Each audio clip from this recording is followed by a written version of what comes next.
Hello बच्चों, welcome back to my channel. कैसे हैं आप सब लोग।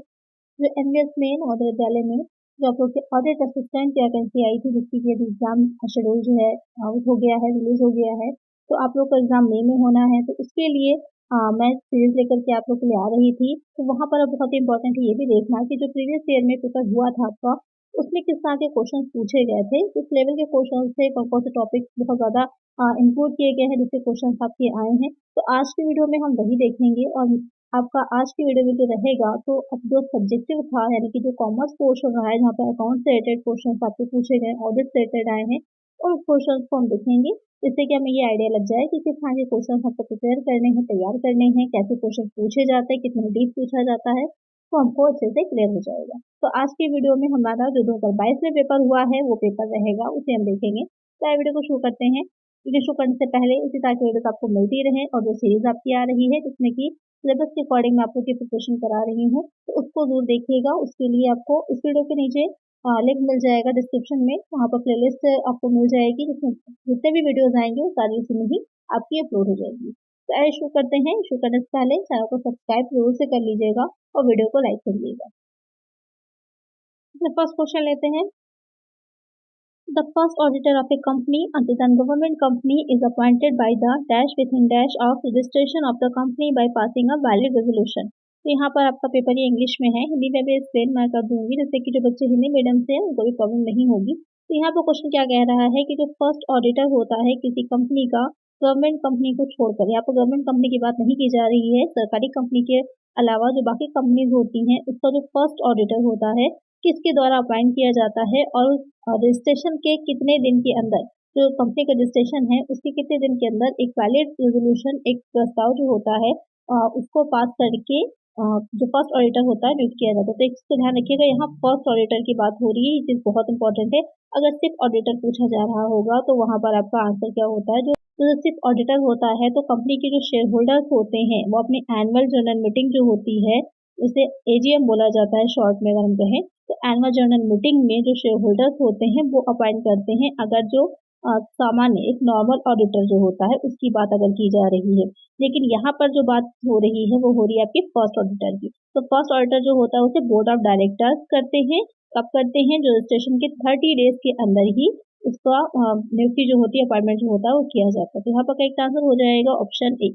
तो इस चीज को जरूर से ध्यान रखिएगा कि किस तरह के ऑडिटर की बात की जा रही है। जैसे कि यहाँ पर आपकी कौन से फर्स्ट ऑडिटर की बात की जा रही थी, नॉर्मल होता तो हमारा आंसर चेंज हो जाता। तो यहाँ पर करेक्ट आंसर क्या हो जाएगा, ऑप्शन ए हो जाएगा। चलिए नेक्स्ट क्वेश्चन लेते हैं। यहाँ पर सेकंड क्वेश्चन है कि if 6% interest is to be allowed on a capital of 10 lakh, what will be the adjusting entry before this bill in the books of the partnership firm। तो यहाँ पर question आपसे क्या कह रहा है कि अगर 6% इंटरेस्ट जो है वो अलाउड होता है कैपिटल पर, और कैपिटल कितने की 10 लाख की है, तो वहां पर एडजस्टमेंट एंट्री क्या की जाएगी, जो पार्टनरशिप है उसकी फॉर्म, जो पार्टनरशिप फॉर्म है उसकी जो बुक्स बनाई जाएंगी वहां पर, तो आपको बताना है कि उसकी एंट्री क्या की जाएगी। तो इसमें एंट्रीज आप देख रहे हैं कैसे निकलेगा। जो 10 लाख की कैपिटल है उस पर 6% का इंटरेस्ट निकाल दीजिए, वहां से आ जाएगा। तो 60,000 का इंटरेस्ट आपका बनेगा। लेकिन अब क्वेश्चन ये आता है कि कौन सी एंट्री यहाँ पर एडजस्टमेंट की वो करेक्ट होगी। तो कौन सी एंट्री यहाँ पर करेक्ट होगी, तो जो सेकंड नंबर दे रखा है यही एंट्री आपकी करेक्ट हो जाएगी कि interest from capital account debit हो जाएगा 60,000 से, तो कैपिटल अकाउंट 60,000 से क्रेडिट हो जाएगा। तो इस चीज का ध्यान में रखना है आपको कि एडजस्टमेंट एंट्री जो की जाती है वो किस तरह से की जाती है। तो जो सीरीज आपको की आ रही है वहाँ पर एडजस्टमेंट एंट्री से रिलेटेड भी रहेंगी। अभी तो इंट्रोडक्शन से स्टार्टिंग करी गई है, इसमें कि हमने बेसिक वीडियोस में लेकर गया, इसमें कि स्टार्टिंग आपकी अकाउंटिंग की जो है कि क्या होती है अकाउंटिंग, बुक कीपिंग क्या होती है, क्या क्या चीजें उसमें शामिल होती हैं, तो वहां से स्टार्ट किया है। आगे एडजस्टमेंट एंट्रीज भी आएंगी तो वहां पर आप ये सारी चीजें देखेंगे। तो यहाँ पर करेक्ट आंसर क्या हो जाएगा, ऑप्शन बी हो जाएगा, सेकंड नंबर का आंसर करेक्ट होगा। चलिए नेक्स्ट क्वेश्चन लेते हैं। नेक्स्ट क्वेश्चन यहाँ पर आपका दे रखा है, ABC sports material manufacturing company Busted the following data for the company year. यहाँ पर आपको एक ABC sports material manufacturing company है, उन्होंने अपना जो डेटा है वो बस्टेड है, पहले से प्रस्तावित किया हुआ है। तो यहाँ पर आपको पूछा है कि सेल्स उनकी जो है वो 1 लाख यूनिट है, सेल्स जो है वो 1 लाख यूनिट है, और कितने की है, 1 ही लाख रुपए की है। वेरिएबल कॉस्ट जो है वो 40,000 की है, फिक्स कॉस्ट 50,000 की दे रखी है। आपको पीवी रेशियो, बीईपी और मार्जिन ऑफ सेफ्टी निकालना है। तो ये 3 चीज़ें हैं, ये 3 पॉइंट्स हैं जो आपको निकालने हैं और यहाँ पर ऑप्शन दे रखे हैं, बताना है आपको कि कौन सा इसमें से करेक्ट है। बहुत ही सिंपल सा इजी है, बहुत ज़्यादा डिफिकल्ट नहीं है। अगर आपको पता है कि इसे कैसे निकाला जाता है, फॉर्मूलाज क्या होता है, तो आप इसे इजीली निकाल लेंगे। तो इसे निकालते हैं, आइए एक एक करके। सेल जो है यहाँ पर 1 लाख की दे रखी थी, वेरिएबल कॉस्ट है 40,000 की, फिक्स कॉस्ट है 50,000 की। तो सबसे पहले हमें निकालना है पीवी रेशियो। पीवी रेशियो निकालने के लिए सबसे पहले हमको ये पता होना चाहिए जो पीवी रेशियो होता है उसको निकालने का हमारा फॉर्मूला क्या होता है। तो पीवी रेशियो निकालने का फॉर्मूला हो जाता है, ऐसे तो बहुत से होते हैं जो बेसिक फॉर्मूला लेकर चलते हैं। तो C/S इंटू 100। सी क्या हो जाएगा आपका, सी से कंट्रीब्यूशन हो जाता है, एस से सेल हो जाती है और 100 से मल्टीप्लाई कर दिया जाएगा। तो यहाँ पर कंट्रीब्यूशन क्या होता है, कंट्रीब्यूशन निकाला जाता है। कंट्रीब्यूशन में आपकी 2 चीज़ें शामिल रहती हैं। जो कंट्रीब्यूशन है यहाँ पर लिख देते हैं, फिक्स्ड कॉस्ट इसमें रहती है, शॉर्ट में लिख दें अगर FC, यहाँ पर फिक्स्ड कॉस्ट रहती है प्लस प्रॉफिट, ये 2 चीज़ें शामिल रहती हैं आपकी जो कंट्रीब्यूशन है उसमें। अंशदान जिसे कहा जाता है हिंदी में। तो सेल आपकी 1 लाख की दे रखी थी, वहाँ पर फिक्स्ड कॉस्ट बताइए, प्रॉफिट नहीं बताया है। तो एक यहाँ से और हम इसको निकाल सकते हैं कंट्रीब्यूशन को। दूसरा जो फॉर्मूला होता है कंट्रीब्यूशन निकालने का वो क्या हो जाता है, C इज इक्वल टू हो जाता है सेल माइनस जो आपकी सेल्स दे रखी हो उसमें से अगर आप वेरिएबल कॉस्ट को माइनस कर दें तो भी आपका निकल के कंट्रीब्यूशन आ जाएगा। तो सेल यहाँ पर 1 लाख की है, वेरिएबल कॉस्ट यहाँ पर लेस कर देंगे तो कितना आ जाएगा, 1 लाख में से यहाँ पर लिख देते हैं 1 लाख में से अगर आप जो 40,000 वेरिएबल कॉस्ट है उसको लेस कर देंगे तो यहाँ पर निकल करके आपकी आ जाएगी कंट्रीब्यूशन, और नीचे सेल को ही लिख दीजिए 1 लाख जो कि आपके क्वेश्चन में गिवन है। इनटू हो जाएगा यहाँ पर हमारा 100 क्योंकि जो हमारे फॉर्मूले में दे रखा था। ये हो जाएगा हमारा पीवी रेशियो निकालने का फॉर्मूला, जिसको कि आपको याद कर लेना है। अब इसे सॉल्व करेंगे तो यहाँ पर लेस करिए कितना आ जाएगा, कंट्रीब्यूशन हमारा निकल करके 60,000 आ जाएगा। ये ऐसी ओरल निकाल सकते हैं आप, अगर आपको मैथ्स अच्छी है, आपको फॉर्मूला पता है। इंटू 100 हो जाएगा। अब इसको हमें सॉल्व कर लेना है, वहाँ पीवी रेशियो निकल आएगा। तो 0 0 चले जाएंगे, यहाँ पर कितना आ जाएगा 60%। जो 60% है वो हमारा हो जाएगा पीवी रेशियो। तो देखा आपने कितना आसान था, बस आपको ये पता होना चाहिए कि किस तरह से इसको सॉल्व किया जाता है। अब ऑप्शन में अगर देखें तो यहाँ पर 4th ऑप्शन बाहर हो जाता है, लेकिन अभी भी आपके फर्स्ट, सेकंड और थर्ड ये 3 ऑप्शन रहते हैं। तो इसको हम सॉल्व और करना पड़ेगा हमको देखने के लिए कि करेक्ट आंसर कौन सा है। तो यहाँ पर अब हमें नेक्स्ट निकालना होगा इसमें BEP, break even point. BEP निकालने का फॉर्मूला क्या हो जाता है, सारी चीज़ आपकी फॉर्मूला पर ही बेस्ड है। Fixed cost upon PV ratio, ये हो जाता है हमारा BEP निकालने का फॉर्मूला। वैसे तो कई फॉर्मूलाज हैं, लेकिन यहाँ पर हम इस फॉर्मूले से भी इसको निकाल सकते हैं। तो फिक्स्ड कॉस्ट कितनी है, क्वेश्चन में ही गिवन है, एज इट इज रख देंगे 50,000 की। और उसके बाद पीवी रेशियो अभी हमने 60% निकाला है, तो यहाँ पर आ जाएगा हमारा 60 इंटू 100 हो जाएगा ऊपर, उसके परसेंटेज में दे रखा है। अब इसे हम सॉल्व कर लेंगे, हमारा BEP निकल आएगा। 0 से 0 चला जाएगा, डिवाइड करिएगा यहाँ पर तो कितने टाइम्स जाएगा, तो पहली बार आप कर रहे हैं तो 8 टाइम जाएगा यहाँ पर।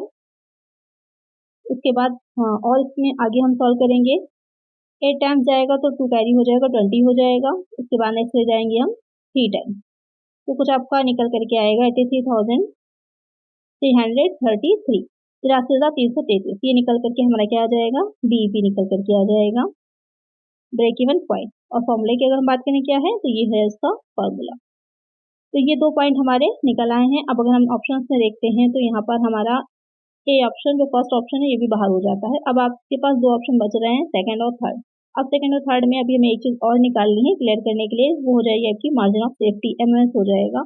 मार्जिन ऑफ सेफ्टी निकालने का फॉर्मूला क्या होता है, यहाँ पर वैसे तो इसके भी कई फॉर्मूलाज होते हैं निकालने के, जो इसके आदेश एनालिसिस चैप्टर या लेकिन पॉइंट वाला चैप्टर जो मैं आप लोग को पढ़ाऊंगी तो वहाँ पर ये सारी चीज़ें अच्छे से और क्लियर हो जाएंगी। अभी यहाँ पर जो क्वेश्चन है उसी के अकॉर्डिंग मैं आप लोग को समझा रही हूँ, जो कि प्रीवियस ईयर में आपके आया हुआ है। तो मार्जिन ऑफ सेफ्टी जो निकाली जाती है, जो सेल्स होती है, सेल्स में से जब हम माइनस कर देते हैं BEP को तो निकल करके हमारी क्या आ जाती है, मार्जिन ऑफ सेफ्टी आ जाती है। अब सेल्स कितनी आपके क्वेश्चन में गिवन है, 1 लाख की, जो कि आपके क्वेश्चन में ही बताया है यूनिट्स में 1 लाख की आपकी सेल हुई है। अब BEP जो भी आपने निकाला है इसमें से हम इसको डायरेक्टली लेस कर देंगे, तो अब निकल करके कितनी सेल हमारी आ जाएगी, सॉरी कितना हमारा MS निकल करके आ जाएगा, तो लेस कर दीजिए 7 आ जाएगा। उसके बाद यहाँ पर आपका 6 आएगा, फिर 6 आ जाएगा, उसके बाद फिर 6 आएगा, फिर यहाँ पर 9 है तो 16 आ जाएगा, 16,667, 16,667। ये आपका निकल करके MS आ जाएगा, मार्जिन ऑफ सेफ्टी आ जाएगा। ये हो जाएगा इसको निकालने का हमारा फॉर्मूला। तो आपकी समझ में आ गया कि कैसे इसको हमें निकालना है। तो इसमें अगर हम आंसर देखें तो ये थर्ड नंबर भी आपका गलत हो जाएगा, क्योंकि यहाँ पर हमारी जो एमएस है वो 16,667 निकल के आई। तो करेक्ट आंसर हमारा ऑप्शन बी हो जाएगा। तो इस तरह से आपको निकालना था, टाइम टेकिंग भी था, थोड़ा सा बड़ा भी है, लेकिन आपको अगर फॉर्मूला सारे लर्न है अच्छे से कि कैसे निकाला जाता है तो आप आसानी से इसे निकाल लेंगे। देखा आपने, कुछ इस तरह के क्वेश्चन आपके प्रीवियस ईयर में आए थे, तो आपको उसी के अकॉर्डिंग ही अपनी तैयारी करनी है। चलिए नेक्स्ट क्वेश्चन इसमें लेते हैं हम।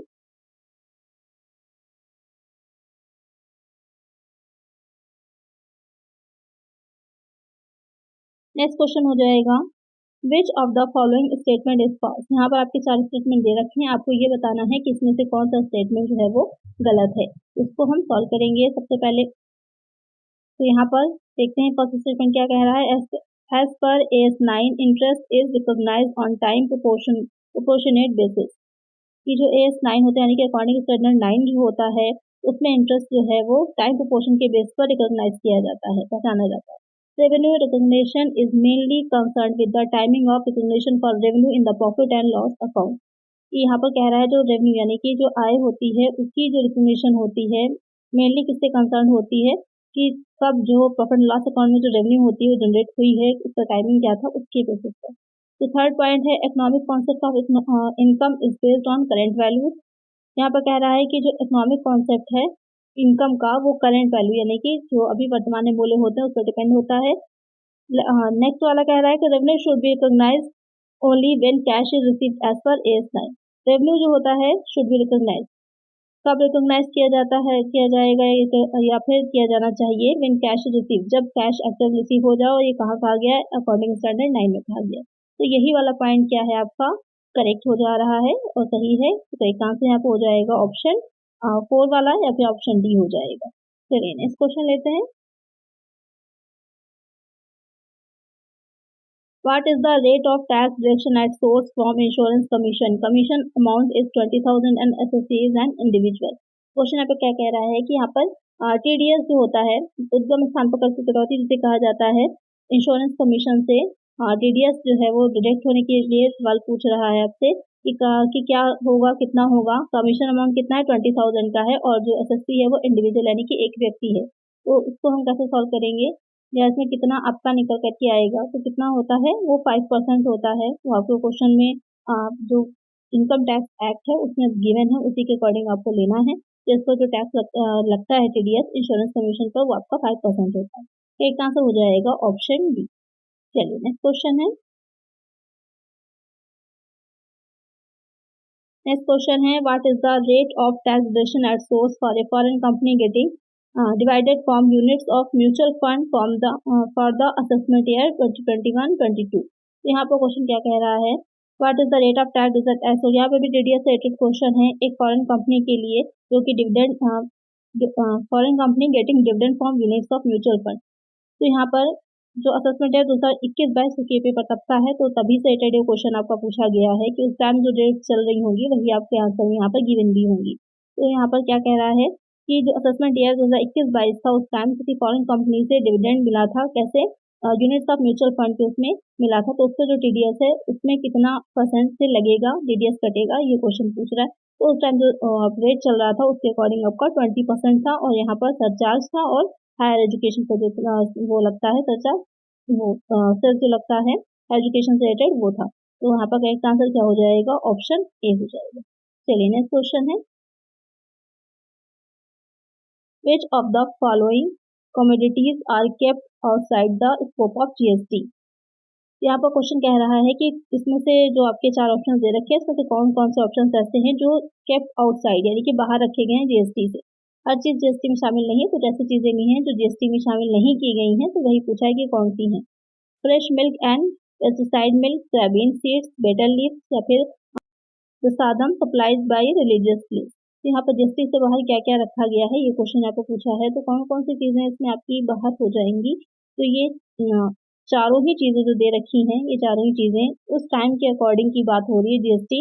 अब बहुत सी चीजें बदल चुकी हैं, बहुत सी चीजें चेंज हो चुकी हैं GST में। तब जो पेपर पूछा गया था तो वहां पर इन चारों ही चीजों पर GST नहीं लगता था। तो एक आंसर क्या हो जाएगा, ऑप्शन डी हो जाएगा। चलिए नेक्स्ट क्वेश्चन है नेक्स्ट क्वेश्चन है dash is a system that focuses on activities as the fundamental cost object and uses the cost of these activities for compiling to the cost of product and other cost object. Activity based costing है, marginal costing है, process costing है, job costing है। तो यहाँ पर question clearly आपका जो है साफ साफ यहाँ पर हिंट दे ही रखी है। यहाँ पर जो कह रहा है कि जब एक्टिविटी बेस्ड होती है या जो फंडामेंटल्स या फिर उन ऑब्जेक्ट्स का या फिर उनका यूज करके कॉस्टिंग जो होती है, जो कंपाइल किया जाता है बाद में उन एक्टिविटीज को, उसके बाद हम कॉस्ट ऑफ प्रोडक्ट निकालते हैं, तो वो कौन सी हो जाती है, वो आपकी एक्टिविटी बेस्ड कॉस्टिंग होती है। यहाँ पर क्लियर हो रहा है, साथ में हिंट भी दे रखी है, तो यहाँ पर करेक्ट आंसर क्या हमारा हो जाएगा, ऑप्शन ए हो जाएगा। चलिए नेक्स्ट क्वेश्चन लेते हैं। नेक्स्ट क्वेश्चन है which of the following statements are required to verify trade creditors. यहाँ पर आपको 3 स्टेटमेंट दे रखे हैं, तीनों में से आपको ये बताना है कि कौन कौन से स्टेटमेंट ऐसे हैं जो ट्रेड क्रेडिटर्स को वेरीफाई करने के लिए सही बताए गए हैं। पहला स्टेटमेंट है obtain the schedule of creditors and examine it with reference to individual creditors account. Second statement है inspect documents underlying purchase such as invoices, receiving reports, etc. and verify individual creditors account balance against these documents. Third statement है कि examine relevant records and documentation supporting the transactions to assesses the validity and accuracy of loan.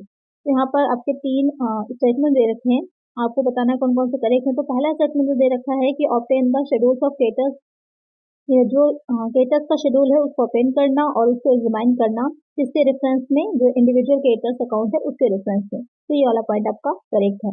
Second कह रहा है कि inspect document underlying purchases such as invoices, कि उन document को purchase करना जिनके बेसिस पर जब परचेज किया गया होगा तो वहाँ पर आपको कुछ साथ में इसकी जैसे रिसिप्ट मैंने बताया था उसी तरह इनवॉइस मिलते हैं, जो रिसीव रिपोर्ट होती है सारी मिलती हैं, उनके बेसिस पर हम इंडिविजुअली क्रेडिटर्स के अकाउंट को वेरीफाई करेंगे और ये देखेंगे कि जो बैलेंस है दे रखा है वो करेक्ट है या नहीं। तो ये भी आपका करेक्ट है।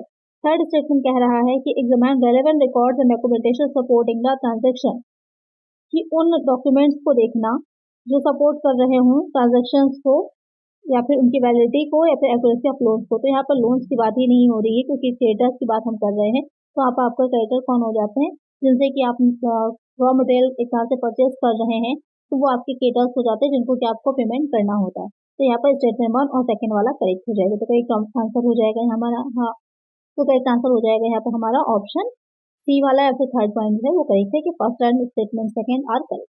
चलिए नेक्स्ट क्वेश्चन लेते हैं।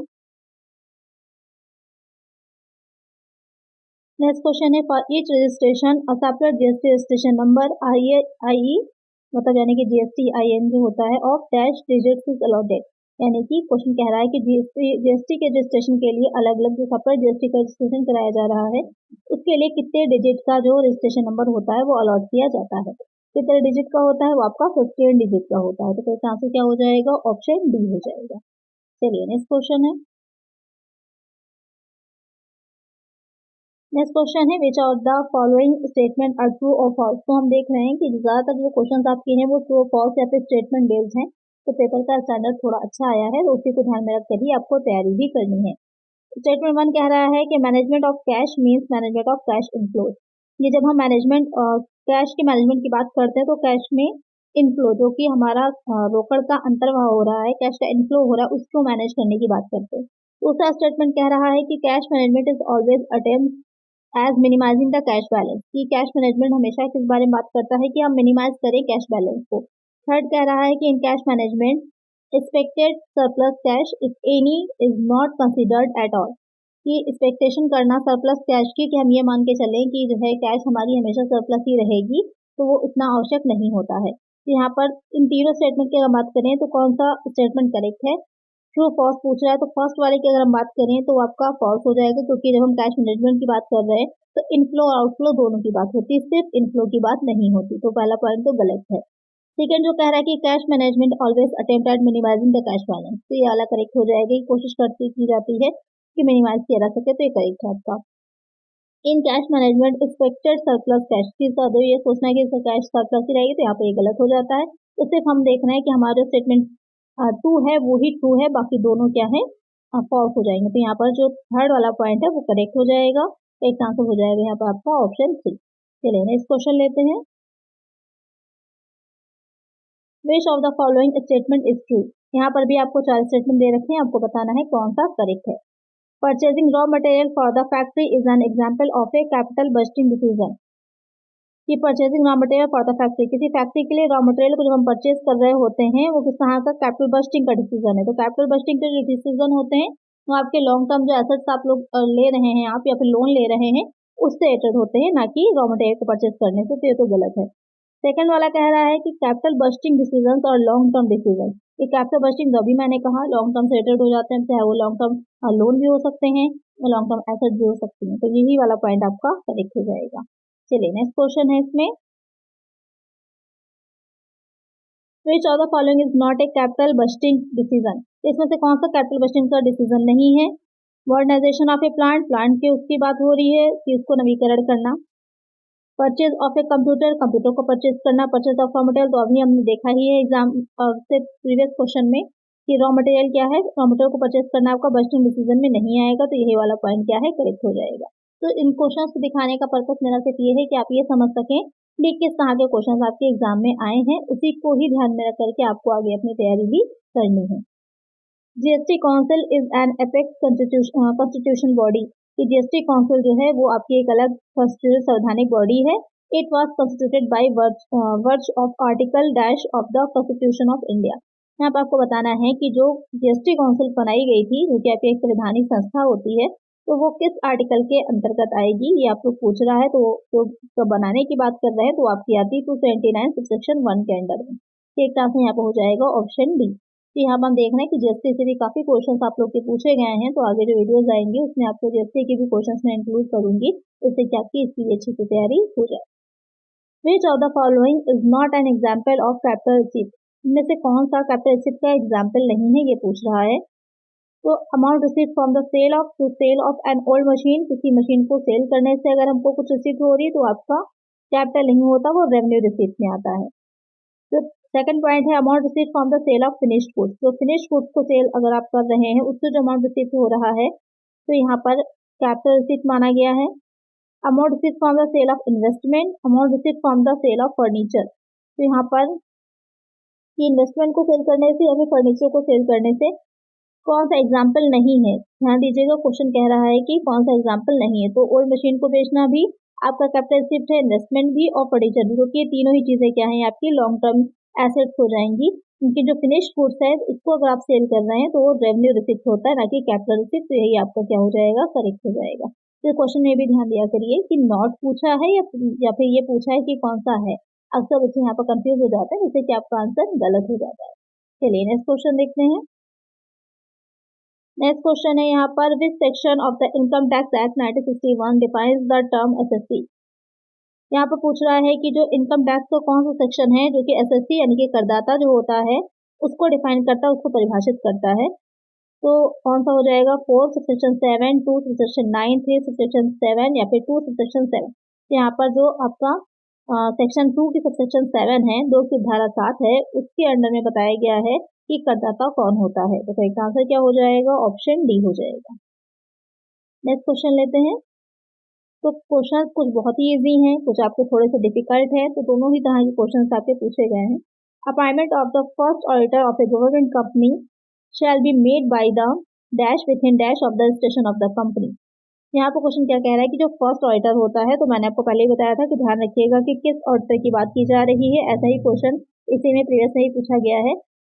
तो यहाँ पर फर्स्ट ऑडिटर की अगर हम बात करें प्रथम संचालक जो होता है उसके बारे में, लेकिन यहाँ पर कंपनी कौन सी है गवर्नमेंट कंपनी। जो अभी आपने इससे पहले इसी में क्वेश्चन पूछा गया था तो अदर देन गवर्नमेंट कंपनी लिखा हुआ था, यहाँ पर बात हो रही है गवर्नमेंट कंपनी की। तो फर्स्ट ऑडिटर है गवर्नमेंट कंपनी का shall be made by the, किसके द्वारा उसको बनाया जाता है, तो कंट्रोलर ऑडिटर जनरल होता है ऑफ इंडिया, कैट जिसे बोला जाता है, with in 60 days of the registration of the company. यानी कि जो भारत का महालेखा नियंत्रक होता है, महालेखा नियंत्रक परीक्षक होता है controller auditor general of India, उसके द्वारा 60 डेज रजिस्ट्रेशन के 60 दिनों के अंदर उसको बनाया जाता है, अपॉइंट किया जाता है। गवर्नमेंट कंपनी की बात हो रही है। तो एक तरह से क्या हो जाएगा ऑप्शन सी हो जाएगा। अगर गवर्नमेंट कंपनी के अलावा है तो बोर्ड ऑफ डायरेक्टर्स उसको चूज करते हैं, कितने दिनों के अंदर 30 डेज में करते हैं। चलिए नेक्स्ट क्वेश्चन लेते हैं। Who among the following generally maintains the audit notebook. Director, central government, audit assistant, owner of the company. तो क्वेश्चन यहाँ पे कह रहा है कि जो ऑडिट की नोटबुक होती है, ऑडिट नोटबुक होती है, उसको कौन सामान्यतया मेंटेन करने का काम करता है। तो उसे कौन मेंटेन करेगा? जो ऑडिट असिस्टेंट होते हैं, ऑडिटर जो होता है उसके जो ऑडिट असिस्टेंट होते हैं वो मेंटेन करते हैं। तो करेक्ट आंसर क्या हो जाएगा? ऑप्शन सी हो जाएगा। यहाँ पर ऑडिटिंग से रिलेटेड आपका क्वेश्चन पूछा गया है। नेक्स्ट क्वेश्चन देखते हैं। Section dash of the income tax act 1961 defines the term assessment year. यहाँ पर आपसे कह रहा है कि जो इनकम टैक्स यानी कि आयकर अधिनियम है 1961, उसका कौन सा धारा है जो कि असेसमेंट ईयर यानी कि कर निर्धारण वर्ष को डिफाइन करती, परिभाषित करती है। तो यहाँ पर जो आपके सेक्शन 2 है उसके सबसेक्शन 9 जो है वो डिफाइन करती है असेसमेंट ईयर को। और अगर हम बात करें इंडिविजुअल की कि एक व्यक्ति को डिफाइन करता था, तो वहाँ पर हमारी धारा जो थी 2 की उपधारा 7 थी। यहाँ पर जो धारा है 2 की उपधारा 9 है। तो दोनों को ध्यान में रखिएगा। सेक्शन तो 2 ही रहेगी, सब सेक्शन आपकी चेंज हो रही है यहाँ पर। एक आंसर है ऑप्शन बी। चलिए नेक्स्ट क्वेश्चन है, which of the following are an auditor's objectives with regard to verification of assets? Assets exist, assets belong to the client, assets are in possession of the client, assets are not subject to undisposed encumbrance or lien। Question यहाँ पे क्या कह रहा है? Which of the following are an auditor's objective with regard to verification of assets? कि जब auditor जो होता है वो जो एसेट्स होती हैं, जो कि संपत्तियां हैं, उनका वेरिफिकेशन जब कर रहा होता है, सत्यापन कर रहा होता है, तो क्या ऑब्जेक्टिव होता है उसका? ये क्या चेक करना उसका ऑब्जेक्टिव रहेगा कि एक्चुअल में वो एसेट जो एग्जिस्ट कर भी रही है यानी कि एक्चुअल में है उपस्थित की नहीं है। क्लाइंट से जिसकी भी कंपनी का जिसकी भी बुक्स का वो ऑडिट कर रहा होगा ऑडिटर, उससे रिलेटेड है या नहीं है, उसके अधिकार में, पोजीशन मींस अधिकार में है या नहीं है, या फिर सब्जेक्ट टू अनडिस्पोज, ये आप ये देखना है कि उसका किसी भी तरह का गैर अधिकार तो नहीं है। तो यहाँ पर क्या पर्पस होता है? तो ये चारों ही पर्पस हो जाते हैं वेरिफिकेशन करने के एसेट के। तो एक आंसर यहाँ पर क्या हो जाएगा? ऑप्शन डी हो जाएगा कि इन चारों ही रीजन से वेरिफिकेशन करता है एसेट्स का जो ऑडिटर होगा वो। ठीक है, नेक्स्ट क्वेश्चन है, Which of the following transactions is revenue expenditure? इनमें से कौन से ट्रांजेक्शन है वो रेवेन्यू एक्सपेंडिचर हैं, यानी कि आयगत व्यय होते हैं। Annual repair charge on a machine 10,000 की, instalment charges on a new machine 100, 1 lakh spend towards purchasing an individual machine, freight and cartage of on a new machine 1000। तो यहाँ पर रेवेन्यू एक्सपेंडिचर एक आपका कैपिटल एक्सपेंडिचर होता है, एक रेवेन्यू एक्सपेंडिचर होता है। यहाँ पर कौन सा रेवेन्यू एक्सपेंडिचर का ट्रांजैक्शन है ये पूछा है। तो यहाँ पर एनुअल रिपेयर चार्ज, अगर किसी भी चीज की रिपेयर या मेंटेनेंस का खर्चा हो रहा है, फिक्स एसेट है, लॉन्ग टर्म एसेट है, लेकिन उसकी रिपेयर या मेंटेनेंस का खर्चा होता है तो रेवेन्यू एक्सपेंडिचर में जाता है। तो यही वाला पॉइंट आपका करेक्ट हो जाएगा। अगर नई मशीन के इंस्टॉलमेंट चार्जेस दिए जा रहे हैं तो आपका कैपिटल एक्सपेंडिचर है। परचेज किया जा रहा है किसी मशीन को एडिशनल मशीन का हो, तो वहां पर भी जो चार्जेस है वो भी आपके कैपिटल एक्सपेंडिचर है। फ्राइट या फिर कार्टेज के हैं न्यू मशीनरी के, तो वो भी आपके कैपिटल एक्सपेंडिचर में ही जाते हैं। तो यहाँ आपका एक आंसर हो जाएगा ऑप्शन ए। नेक्स्ट क्वेश्चन यहाँ पर है, इसके आगे के क्वेश्चन जिसके नेक्स्ट वीडियो आएगी उससे हम सॉल्व करेंगे। 22 से आपके 40 क्वेश्चन आपके एग्जाम में पूछे जाने हैं। 21 क्वेश्चन तक हमने इस वीडियो में सॉल्व किए हैं। इसके आगे 22 से हम नेक्स्ट वीडियो में सॉल्व करेंगे कि किस आगे क्वेश्चन पूछे गए थे आपके। तो अगर अभी तक की वीडियो अच्छी लग रही है, आपके लिए हेल्पफुल रही है, तो लाइक जरूर से कर दीजिएगा और इसकी नेक्स्ट वीडियो भी आपको मिल जाए। इसके अलावा जो सीरीज आप लोग के लिए मैंने स्टार्ट करी है, जैसे कि में जो एग्जाम है वहां तक आप लोग के कंप्लीट होंगे, तो इसके लिए चैनल को सब्सक्राइब जरूर से कर लीजिएगा। तो आज की वीडियो में इतना ही, मिलते हैं नेक्स्ट वीडियो में। Thank you.